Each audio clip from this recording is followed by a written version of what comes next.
ბევრ ისტორიაში ბოროტების შესახებ ხშირად აღწერენ ეშმაკს როგორც ძლიერ არსებას, რომელსაც ღმერთის ძალის წართმევა სურს. მაგრამ ისლამში იბლისის ისტორია სრულიად განსხვავებულია. ის ღმერთის ტოლი არ არის. ის არც იმ სამეფოს მმართველია, რომელსაც შეუძლია ზეცას შეებრძოლოს. პირიქით, ის არის არსება, რომელმაც დაუმორჩილებლობა გამოავლინა, ამპარტავანი გახდა და შემდეგ აღუთქვა, რომ ადამიანებს გზას აურევდა. ყურანში მას ასევე შაითანს უწოდებენ. ეს სიტყვა აღნიშნავს არსებას, რომელიც სიკეთეს შორდება და სხვებსაც ურჩევს დაუმორჩილებლობას. იბლისი არის კონკრეტული სახელი იმ არსებისა, რომელმაც ღმერთის ბრძანებას არ დაემორჩილა, როცა ადამი შეიქმნა. მნიშვნელოვანია ასევე აღინიშნოს, რომ ისლამის თვალსაზრისით იბლისი არ არის მთელი ბოროტების წყარო. მას შეუძლია აცდუნოს, მოათხოვოს და ცუდი იდეები მისცეს ადამიანს, მაგრამ მას არ შეუძლია აიძულოს ვინმე, რადგან თითოეული ადამიანი თავად არის პასუხისმგებელი საკუთარ თავს.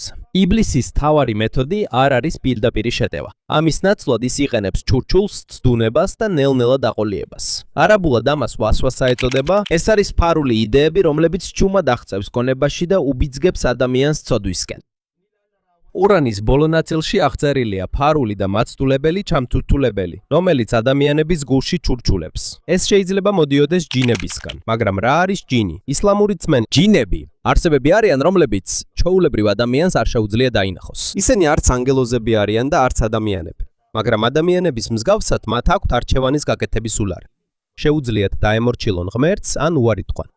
შეუძლიათ კეთილი ან ბოროტი საქმეების ჩადენა. ყურანის მიხედვით, ადამიანი შექმნილია თიხისგან, ხოლო ჯინები შექმნილნი არიან უყვამლო ცეცხლისგან. აქ იბლისის ვინაობა მნიშვნელოვანი ხდება. არსებობს ძველი ახსნა-განმარტებები და ტრადიციები, რომლებიც მას ანგელოზებთან ერთად აღწერენ, მაგრამ ყურანი პირდაპირ ამბობს, რომ იბლისი ჯინებს ეკუთვნის. როცა მან დაუმორჩილებლობა გამოავლინა, მან თავისი უფლის ბრძანება დაარღვია. მისი დაცემა ადამის შექმნით დაიწყო. ყურანის მიხედვით ღმერთმა ადამი თიხისგან შექმნა. მას შემდეგ, რაც ადამი შეიქმნა და სიცოცხლე მიეცა, ღმერთმა ანგელოზებს უბრძანა, მის წინაშე მუხლი მოეყარათ. ეს მუხლი მოყრა ადამისადმი თაყვანისცემა არ იყო. ეს იყო პატივისცემისა და ღმერთის ბრძანებისადმი მორჩილების გამოხატულება. ანგელოზებმა შეასრულეს ბრძანება, მაგრამ იბლისმა უარი თქვა. როცა კითხეს, რატო არ სურდა მუხლის მოყრა, იბლისმა თქვა, რომ ის ადამზე აღმატებული იყო. იბლისისთვის ცეცხლი, რომლისგანაც ის შეიქმნა, უფრო მნიშვნელოვანი იყო, ვიდრე თიხა, რომლისგანაც ადამიანი შეიქმნა. ად დამოიკვეთა მისი ნამდვილი ცოდვა. მან არა მხოლოდ მორჩილებაზე თქვა უარი, არამედ ადამი მისი წარმოშობის მასალის მიხედვითაც შეაფასა. იბლისმა თავი აიმაღლა და დაამცირა არსება, რომელსაც ღმერთმა პატივი მიაგო. უბრალო ბრძანება მისი პიროვნების გამოცდა გახდა და ამ გამოცდაში მისმა სიამაყემ სძლია. ურჩობის გამო იბლისი თავის ყოფილ მდგომარეობას ჩამოაშორეს და დაწყევლეს, მაგრამ საბოლოო სასჯელის დადგომამდე მან ითხოვა ვადა იმ დღემდე, როცა კაცობრიობა კვლავ აღდგება და განისჯება. მას ნება დართეს დარჩენილიყო განსაზღვრულ დღემდე. ამის შემდეგ იბლისმა ღიად განაცხადა თავისი განზრახვა. ის მიუახლოვდება ადამიანებს სხვადასხვა მიმართულებიდან. ცოდვას მიმზიდველად წარმოაჩენს. ვინც მის ცდუნებას დათანხმდება, ის გზას აურევს. თუმცა იბლისმა ასევე ავიარა, რომ ვერ შეძლებს ღმერთის ერთგული მსახურების გზიდან აცდენას. აქ ჩანს დიდი განსხვავება იბლისის ამბავსა და ეშმაკის ჩვეულებრივ სახეს შორის, ფილმებსა და ლეგენდებში. მან არ დაიწყო ომი ღმერთის ტახტის დასაპყრობად. მისი ამბოხი დაიწყო უარით. ბრძანება გაიცა, მაგრამ მან საკუთარი თავი დააყენა წინ.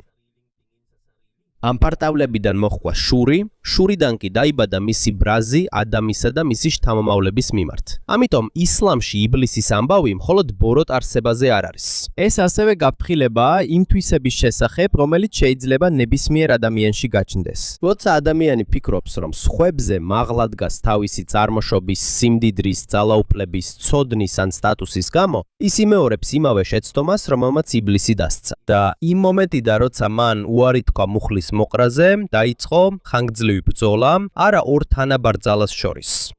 არამედ იბლისის ცდუნებასა და ადამიანის უნარს შორის აირჩიოს, ვის მოусმინოს. მაგრამ არსებობს ერთი კითხვა, რომელსაც მუსლიმის სწავლულები დიდი ხანია განიხილავენ. რა არის სინამდვილეში იბლისი? არის ის ანგელოზი თუ ჯინი? მუსლიმების ყველაზე გავრცელებული ახსნი პრეს იბლისი ჯინია და არა ანგელოზი. ყურანში ნათლად წერია, რომ ის ჯინთა შორის იყო და არ დაემორჩილა თავისუფალს. ანგელოზები და ჯინები სხვადასხვა სახის არსებები არიან. ანგელოზები აღწერილია როგორც ღმერთის ერთგული მსახურები, რომლებიც მის ბრძანებებს ემორჩილებიან. ჯინებს კი ადამიანების მსგავსად არჩევანის გაკეთების უნარი აქვთ. მათ შეუძლიათ დაემორჩილონ ღმერთს, მაგრამ ასევე შეუძლიათ უარი თქვან. ამიტომ ყველა ჯინი ცუდი არ არის. ყურანში ზოგიერთი ჯინი ამბობს, რომ მათ შორის არიან ისეთები, ვინც ღმერთს ემორჩილება, მაგრამ ასევე არიან ისეთებიც, ვინც სწორ გზას გადაუხვია. ეს ნიშნავს, რომ ადამიანების მსგავსად არსებობენ კეთილი და ბოროტი ჯინებიც. ეს არის ერთ-ერთი მნიშვნელოვანი მიზეზი, თუ რატომ შეიძლება აიხსნას ურჩობა ან მორჩილება. როგორც ჯინს, მას აქვს არჩევანის გაკეთების უნარი. მას შეეძლო დაემორჩილებინა ღმერთის ბრძანები, მაგრამ მან უარის ხმა აირჩია. თუმცა ადრეული მუსლიმის სწავლულები განსხვავებულად ხსნიდნენ მის ვინაობას. ისლამის პირველ საუკუნეებში იყო რამდენიმე ყურანის განმარტებელი, რომლებიც მიიჩნევდნენ, რომ იბლისი შესაძლოა ანგელოზიც ყოფილიყო. ეს შეხედულება დაიწყო ყურანში ადამის შექმნის შესახებ მოთხრობის გამო. ანგელოზებს უთხრეს, რომ მუხლი მოეყარათ და მათ მუხლი მოიყარეს. ყველა დაემორჩილა, გარდა იბლისისა. იმის გამო, რომ იბლისის სახელიც იყო ამ მოვლენაში ნახსენები, ზოვმა ადრინდელმა სწავლულმა იფიქრა, რომ ისიც ანგელოზთა შორის იყო. ერთ-ერთი ცნობილი სწავლული, რომელმაც ასეთი ძველი განმარტებები დააფიქსირა, იყო ალ-ალტაბარი. ის იყო მუსლიმი ისტორიკოსი და ყურანის განმარტებელი, რომელიც მე-9 და მე-10 საუკუნეების დასაწყისში ცხოვრობდა. ალ-ალტაბარი მხოლოდ ერთი განმარტება არ დაწერა. მან შეაგროვა სხვადასხვა გადმოცემა, რომლებიც იმ დროს არსებობდა, რათა ეჩვენებინა თუ როგორ განსხვავებულად ესმოდათ იბლისის ამბავი ადრინდელ მუსლიმებს. მისი მიერ დაფიქსირებული ზოგიერთი ტრადიციის მიხედვით, ადამამდე დედამიწაზე უკვე ცხოვრობდნენ ჯინები. ამბობენ, რომ მათ შორის არეულობა და ძალადობა დაიწყო. ამის გამო ზეციდან ჯარი გამოიგზავნა მათ შესაჩერებლად. ზოგიერთი ვერსიის მიხედვით იბლისიც იმ ჯარში იყო. სხვა ვერსიებში ამბობენ, რომ ის ერთ-ერთი ლიდერი იყო ბრძოლაში. თავისი წარმატებისა და მაღალი სტატუსის გამო იბლისმა თავი ამაღლებულად იგრძნო. მან იფიქრა, რომ სხვა არსებებზე მაღლა იდგა. ამიტომ, როდესაც ადამი შეიქმნა და მიეცა ბრძანება, რომ მის წინაშე დაყრილიყო, იბლისმა ვერ მიიღო ის, რომ ფიხისგან შექმნილი არსებისთვის პატივი ეცა. მნიშვნელოვანია გვაფსოვდეს, რომ ეს ამბავი წინა ჯინებთან ბრძოლის შესახებ სრულად არ არის მოთხრობილი ყურანში. ეს არის ძველი ტრადიციებისა და კომენტარების ნაწილი, რომელსაც ზოგიერთი სწავლული იყენებს ჯინების შესახებ დეტალების შესავსებად, რომლებიც ძირითად ამბავში ფართოდ არ არის ახსნილი. ზოგიერთმა ამ ამბავს ასევე გამოიყენეს იმის ასახსნელად, თუ რატომ იყო იბლისი ანგელოზებთან ერთად, როცა ადამის შესახებ ბრძანება გაიცა. შესაძლებელია მაშინ მისი მდგომარეობა მაღალი იყო და მას ნება დართეს, რომ მათ რიგებში ყოფილიყო. არსებობს ძველი ტრადიციებიც, რომლებიც ამბობენ, რომ იბლისის სახელი აზაზილი იყო მის დაუმორჩილებლობამდე. თუმცა ყურანი არ იყენებს აზაზილის სახელს მისთვის. ეს სახელი მხოლოდ რამდენიმე შემდგომ ამბავში გვხვდება, კომენტარებსა და მისტიკურ ნაწარმოებებში. ამიტომაც ეს სახელი ისეთივე მნიშვნელოვანი არ არის, როგორც იბლისი, რომელიც აშკარად გამოიყენება ყურანში. დისკუსიის მთავარი მიზეზი არის ერთი მუხლი, სადაც ნათქვამია, რომ ანგელოზებს უბრძანეს ადამიანისთვის თაყვანი ეცათ და ყველამ თაყვანისცა გარდა იბლისისა. მაგრამ იმავე მუხლში ასევე ნათლად წერია, რომ იბლისი ჯინთა შორის იყო. თანამედროვე განმარტოლთა უმრავლესობისთვის აქ ნამდვილი წინააღმდეგობა არ არსებობს. შესაძლებელია იბლისი ანგელოზებთან ერთად იყო და ბრძანებაც მას ეხებოდა. ბრძანების ქვეშ ყოფნა არ ნიშნავს იმას, რომ ისიც ანგელოზია. მაგალითად, წარმოიდგინეთ, რომ დირექტორი შედის ოთახში, სადაც სტუდენტები და ერთი მასწავლებელია. დირექტორი ყველას, ვინც იქ არის, უბრძანებს ადგენენ. სტუდენტები დაემორჩილნენ, მაგრამ მასწავლებელმა უარი თქვა. როცა ვამბობთ, რომ სტუდენტები ადგენენ, გარდა მასწავლებლისა, ეს არ ნიშნავს, რომ მასწავლებელიც სტუდენტია. ის უბრალოდ იმ ოთახში იყო და ბრძანება მასაც შეეხო. ამგვარი ახსნით იბლისი ანგელოზებთან ერთად იყო, როცა ადამი შეიქმნა. მისი მდგომარეობა მაღალი იყო და ის ამ მოვლენაში მონაწილეობდა. თუმცა ის მაინც ჯინი დარჩა. ზოგიერთი ადრინდელი სწავლული სხვანაირ ახსნას იძლეოდა. მათთვის შესაძლოა მაშინ სიტყვა ჯინი უფრო ფართოდ გამოიყენებოდა. შესაძლოა ეს ტერმინი გამოიყენებოდა ზეციური არსების რამდენიმე ტიპისთვის და არა მხოლოდ იმ ჯინებისთვის, როგორც დღეს არის მიღებული. ამიტომ ძველ წყაროებში იბლისს ზოგჯერ ანგელოზადაც და ჯინადაც მოიხსენიებენ. შესაძლოა ზოგიერთი ადრეული განმარტებლისთვის ეს ორი კატეგორია ერთმანეთისგან მკვეთრად არ იყო გამიჯნული. საუკუნეების განმავლობაში განმარტებები უფრო მკაფიო გახდა. გაბატონდა მოსაზრება, რომ იბლისი იყო ჯინი, რომელსაც ერთ დროს მაღალი სტატუსი ჰქონდა და ანგელოზებთან ერთად იყო მისი ადრინდელი თაყვანისცემის გამო. თუმცა ის ანგელოზი არ გამხდარა მხოლოდ იმიტომ, რომ მათთან ერთად იყო. საბოლოოდ, მისი შექმნის ბუნების შესახებ დებატი არ არის ამბის ყველაზე მნიშვნელოვანი ნაწილი. უფრო მნიშვნელოვანია ის, რაც მან გააკეთა, როცა მისი მორჩილება გამოიცადა. იბლისი არ შექმნილა არჩევანის უნარის გარეშე. მას ჰქონდა შესაძლებლობა დამორჩილებოდა. თუმცა მან აირჩია საკუთარი შეხედულების წინ წამოწევა და უარი თქვა ღმერთის ბრძანების შესრულებაზე. ეს აჩვენებს, რომ თუნდაც არსება, რომელსაც მაღალი მდგომარეობა და ხანგრძლივი თაყვანისცემის ისტორია აქვს, შეიძლება დაეცეს, თუ სიამაყეს მისცემს უფლებას, რომ გაბატონდეს. საუკუნეების განმავლობაში იბლისის ამბის მნიშვნელობა გაფართოვდა. ეს აღარ განიხილებოდა მხოლოდ როგორც ამბავი მისი ურჩობის შესახებ. მუსლიმმა მისტიკოსებმა და ფილოსოფოსებმა ეს ამბავი გამოიყენეს, რათა დაფიქრებულიყვნენ უფრო რთულ კითხვებზე, მორჩილებასთან, თავისუფლებასთან, პასუხისგებლობასა და ბოროტების არსებობასთან დაკავშირებით. ერთ-ერთი ყველაზე საკამათო ახსნა უკავშირდება მანსურ ალ-ჰალაჯს, ცნობილ სუფი მისტიკოსს, რომელიც მე-9 და მე-10 საუკუნეების დასაწყისში ცხოვრობდა. სუფიზმი არის ტრადიცია ისლამში, რომელიც ასევე გულისხმობს ღრმა ცნობიერებას, სიყვარულსა და ღმერთთან სიახლოვეს. რამდენიმე მისტიკურ ინგლისურ ლიტერატურულ ნაშრომში, რომელიც მანსურ ალ-ჰალაჯს უკავშირდება, იბლისის უარი აღწერილია როგორც მცდარი ერთგულების ტრაგედია. ასეთი ინტერპრეტაციით იბლისი არ სურდა დამორჩილებოდა დვინმეს, ღმერთის გარდა. იგი ფიქრობდა, რომ იცავდა ერთადერთი ღმერთისადმი სრულ თაყვანისცემას. მისთვის ადამიანისთვის მორჩილება თითქოს თავის პრინციპებზე უარის თქმას ნიშნავდა, მაგრამ პრობლემა ის იყო, რომ ბრძანება თავად ღმერთმა გასცა. ამიტომ იბლისის, ეგრეთ წოდებული ერთგულება დაუმორჩილებლობად იქცა. მან არჩია საკუთარი გაგება დაეყენებინა, ვიდრე მიეღო ის, რაც მისგან მოითხოვებოდა. ეს არ ნიშნავს, რომ ალ-ჰალაჯი იბლისს მართალს ან უდანაშაულოს მიიჩნევდა. მან ეს ამბავი მხოლოდ იმის საჩვენებლად გამოიყენა, თუ როგორ შეიძლება გზა აებნიოს არსებას. მაშინაც კი, როცა ის ფიქრობს, რომ სწორ საქმეს იცავს. ამგვარი ინტერპრეტაციით იბლისის ბედი ტრაგედია. მისი მტკიცე პოზიცია ჰქონდა, მაგრამ არასწორი მიმართულება აირჩია. ის მზად იყო მიეღო სასჯელი, ვიდრე უარი ეთქვა საკუთარ ახსნაზე იმის შესახებ, თუ ვინ არის სინამდვილეში. ეს არ არის ისლამის ჩვეულებრივი სწავლება. ეს არის ღრმა და საკამათო მისტიკური ინტერპრეტაცია, რომელიც არსებობდა რამდენიმე ნაწარმოებსა და დისკუსიაში შუა საუკუნეებში. კიდევ ერთი მუსლიმი მისტიკოსი კითხულობდა: აქვს თუ არა ცდუნებას როლი სამყაროს უფრო დიდ წესრიგში? რადგან გამოცდა ავლენს არსების ნამდვილ გადაწყვეტილებას, ზოგიერთმა იბლისის ქმედება დაინახა როგორც პროცესის ნაწილი, რომელიც გამოყოფს ერთგულებს და ადვილად გზასაც დენილებს. ეს არ ნიშნავს, რომ მისი ქმედება წმინდა ან კარგია. ამგვარი ახსნის აზრი მხოლოდ ისაა, რომ ბოროტი ქმედება შეიძლება გამოყენებული იქნას როგორც გამოცდა. მიუხედავად იმისა, რომ მისი ჩამდენის მიზანი მაინც ბოროტია.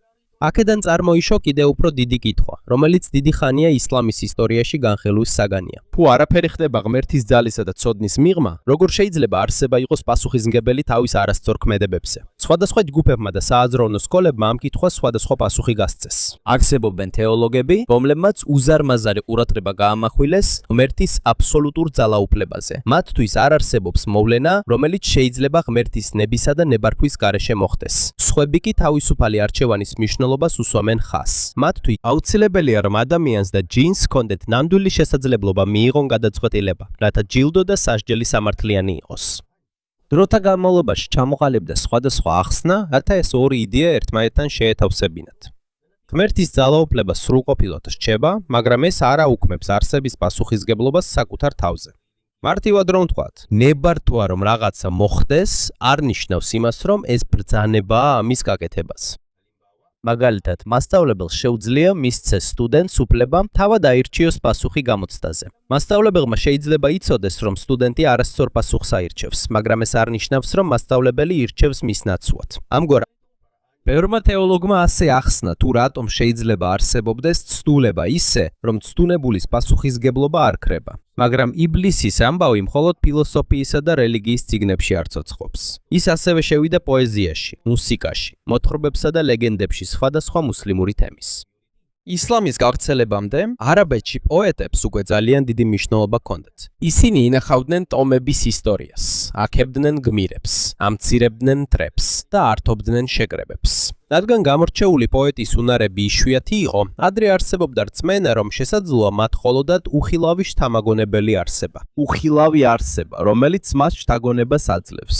ხანდახან ამ შთაგონებას ჯინებთან აკავშირებდნენ, ზოგიერთი ძველი რწმენის მიხედვით პოეტს შეიძლება თან ახლდეს ჯინი და მისცეს მას უჩვეულო სიტყვები, სახეები ან იდეები. ასეთი წარმოსახვა გაგრძელდა ზოგიერთ ნაწარმოებში, რომლებიც დაწერეს ისლამის მოსვლის შემდეგ. ლიტერატურაში იბლისი და შაიათინები ზოგჯერ გამოიყენებოდა როგორც საშიში, თამამი ან აკრძალული შთაგონების სიმბოლოები. მათი სახელები ჩნდება ლექსებში, რომლებიც ეხება ღვინოს, ძლიერ სიყვარულს, ურჩობას და ისეთ სიამოვნებებს, რომლებიც რელიგიური საზოგადოების მიერ მიუღებელია. ერთ-ერთი პოეტი, რომელიც ასეთ სტილში წერდა, იყო აბუ ნუასი. ცნობილი პოეტი აბასიდების იმპერიის ეპოქაში. ის ცნობილია თავისი მწვავე, თამაშით სავსე და ხშირად გამოწვევით სავსე ლექსებით, რომლებიც ეხება ღვინოს, სიყვარულს, სიამოვნებას და საზოგადოებაში მიღებული ქცევის დარღვევას. ზოგიერთ ლექსში ის იყენებს იბლისის სახელს როგორც შემოქმედებით სიმბოლოს აჯანყებისთვის. ეს არ ნიშნავს, რომ პოეტი პირდაპირ სჯერა ან ეთაყვანება იბლისს. ეს არის ნაწილია სტილის, რომელიც განზრახ შოკის მომგვრელი, სახალისო ან გამომწვევია. ხალხურ ზღაპრებშიც გავრცელებულია რწმენა, რომ ჯინი ადამიანს შეიძლება ასწავლოს განსაკუთრებული მუსიკალური ნიჭი. არსებობს ლეგენდები მუსიკოსებზე, რომლებიც თითქოს და უხილავი მასწავლებლის სწავლობდნენ დაკვრას. სხვა ვერსიებში ნიჭი არის საფასურის საშიში შეთანხმების სანაცვლოდ. არსებობს მსგავსი ამბები მუსიკოსებზე, რომლებიც უკრავდნენ უხილავი მასწავლებლისგან მიღებული ცოდნით. ხშირად ლეგენდებში გვხვდება არტისტი, რომელიც იღებს განსაკუთრებულ ოსტატობას სულისგან, ფერიასგან, ჯადოქრისგან ან ეშმაკისგან, ან სხვა ზებუნებრივი არსებისგან. ეს აჩვენებს, რომ ადამიანები დიდი ხანია უკავშირებენ უჩვეულო ნიჭს ისეთ ძალებს, რომელთა ახსნაც უჭირთ. თუმცა მნიშვნელოვანია გავმიჯნოთ ხალხური ამბები მუსიკოსზე, რომელიც იღებს განსაკუთრებულ ოსტატობას სულისგან, ისლამური სწავლებებისგან. ფერიასგან, მუსიკოსებზე და პოეტებზე არსებული ლეგენდები და შეთანხმებები, ჯინებთან ან სხვა ზებუნებრივ არსებებთან ეკუთვნის ფოლკლორსა და შემოქმედებით ლიტერატურას. ისინი არ განიხილება როგორც ყურანის ძირითადი ახსნა იბლისზე. ასევე მნიშვნელოვანია ძველი რწმენა, რომ შთაგონება მოდის ჯინებისგან, რათა გავიგოთ, რატომ განაცალკევა ყურანმა მკაფიოდ პოეზია და წმინდა გამოცხადება. წინასწარმეტყველი მუჰამედის დროს არაბეთში პოეტებს უზარმაზარი გავლენა ჰქონდათ. მათი სიტყვები შეეძლოთ ომისთვის პატივი მოეტანა, კონფლიქტი დაეწყო, ან მტრის სახელი გაეფუჭებინა. ამიტომ წინასწარმეტყველის მოწინააღმდეგეები ამტკიცებდნენ, რომ ყურანი მხოლოდ პოეტის ნამუშევარია, ან უცნაური შთაგონების შედეგი. ყურანი ამას ეწინააღმდეგებოდა. სურა იასინ წერია, რომ წინასწარმეტყველ მუჰამადს პოეზია არ უსწავლია და პოეტობა არ შეეფერება. ის, რასაც ის ქადაგებს, აღწერილია როგორც ნათელი გზავნილი. ისლამის თვალსაზრისით, ყურანი არ მომდინარეობს ადამიანის ნიჭიდან, პოეტის ფანტაზიიდან ან ჯინის ჩურჩულიდან. ის განიხილება როგორც ღვთის გამოცხადება. ეს მკაფიო გამიჯვნა მნიშვნელოვანია, რადგან მიუხედავად იმისა, რომ პოეზიაც და გამოცხადებაც ძლიერად მოქმედებს ადამიანების სმენაზე, ისლამური რწმენით მათი წარმოშობა და მიზანი განსხვავებულია. პოეზია შეიძლება მოდიოდეს გამოცდილებიდან, ფანტაზიიდან, სიყვარულიდან, რისხვიდან, ან ადამიანის შემოქმედებითი გონებიდან. ყურანი კი მუსლიმებისთვის წმინდა გზავნილად და გზამკვლევად ითვლება. თითქმის 1400 წლის განმავლობაში იბლისის სახე მრავალი ფორმით შეიცვალა. ყურანის კომენტარებში ის გახდა დებატების თემა მისი წარმოშობის შესახებ. მისტიკურ ნაწარმოებებში ის იქცა პერსონაჟად, კითხვებში სიყვარულის მორჩილების და მცდარი რწმენის შესახებ. ფილოსოფიაში მისი ამბავი გამოიყენეს თავისუფლებისა და პასუხისგებლობის საკითხების განსახილველად. პოეზიასა და ლეგენდებში ის გახდა აჯანყების, ცდუნებისა და საშიში შთაგონების სიმბოლო. ეს ინტერპრეტაციები ყოველთვის თანაბარი მნიშვნელობის არ არის. ზოგიერთი მათგანი გახდა ისლამის ძირითადი სწავლების ნაწილი. სხვა ნაწილი კი დარჩა მხოლოდ მისტიკოსებისა და პოეტების ნაწერებში, ფილოსოფოსებისა და მთხრობელების ნაწერებში. თუმცა განმარტებების სიგანე აჩვენებს, რომ იბლისის ამბავზე ადამიანების რეაქცია მხოლოდ შიში არ ყოფილა. ისინი ამ ამბავს ასევე იყენებდნენ ადამიანის გონების, რწმენისა და ქცევის რთული ნაწილების შესასწავლად. როგორ შეიძლება სწორი ეგონოს ადამიანს ის, რაც სინამდვილეში არასწორია? როდის იქცევა საკუთარ რწმენასთან ერთგულება ჯიუტობად და როგორ უნდა გაარჩიოს ადამიანმა ნამდვილად ემორჩილება, თუ უბრალოდ საკუთარ სურვილებს იცავს? აქ იბლისის ამბავი კვლავაც მნიშვნელოვანია. არა იმიტომ, რომ ის ყველა კითხვაზე მარტივ პასუხს იძლევა ბოროტებაზე, არამედ იმიტომ, რომ გვიჩვენებს, რწმენა შეიძლება საშიში გახდეს, თუ მას ვეღარ ვამოწმებთ, ვასწორებთ ან ვეწინააღმდეგებით. საბოლოოდ, ყველაზე მძიმე შეცდომა შეიძლება დაიწყოს არა რწმენის არარსებობით, არამედ იმით, რომ ზედმეტად გვჯერა და გვგონია, რომ ჩვენი გონება ვეღარ შეცდება.